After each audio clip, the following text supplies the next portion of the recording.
I decided that from the outset that it was going to be a fast piece, and inspiration for me comes mostly from music itself. So I had heard Harty Room playing in concert and knew what they were capable of. So if there is any other inspiration, it is that. The main idea was worked out by improvising on a keyboard, and I had used it in a previous piece, Piano Trio number 4, but decided that it warranted way more development. So I asked Greg, was it okay to use a musical idea I had used before? And he said, yeah, far ahead, whatever will make you produce a piece, of course. So I'm glad I did it.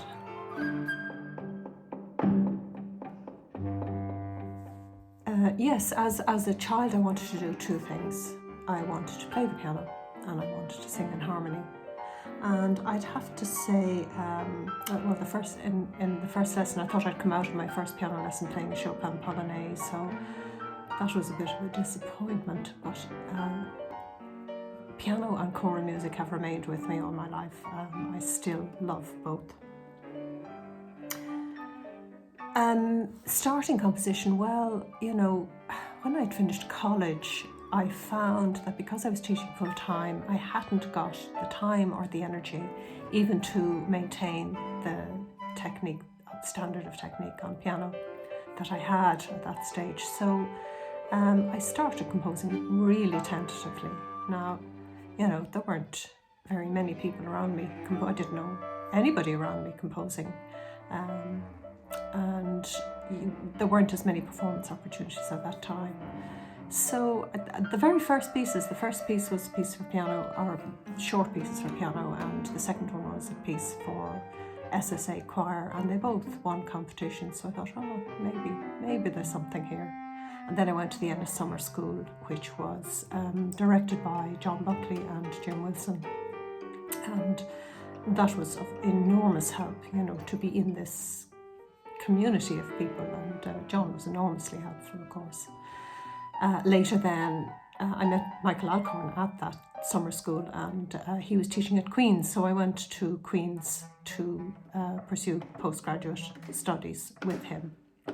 And so that was the formal side of things, but of course you're never finished learning as a composer, so constantly listening and devouring scores. I think the challenges in writing for a quintet, any quintet or any chamber music group, is quite similar. It's in producing something that is just that, in this case a quintet, that it's not a piece, full of solo sequences or for one instrument and backing the other instruments, that there is an energy and a conversation between the instruments going on. The texture is very important to me in writing for a group like this, and to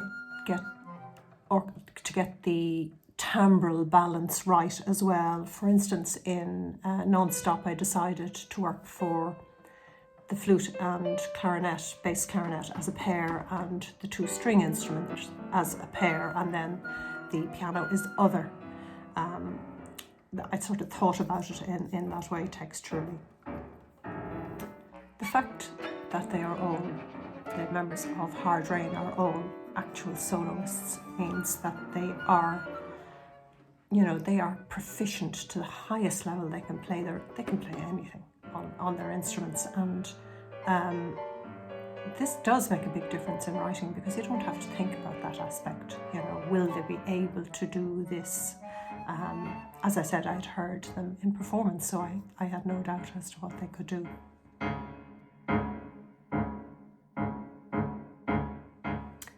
Well, I would say to emerging composers to get as much involved as you possibly can.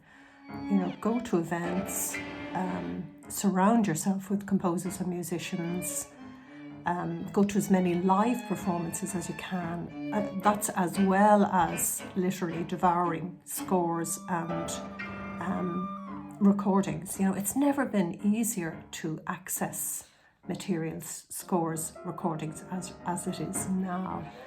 And also don't, look at many diverse styles. Don't just stick to, something that you think is nice. Look beyond that.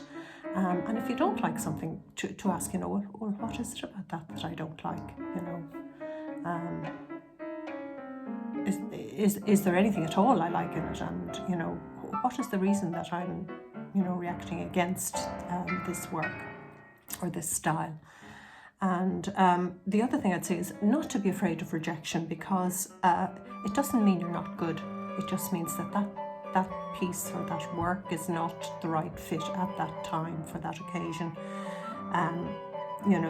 If it's an application, for instance, for funding or something like that, please just keep going.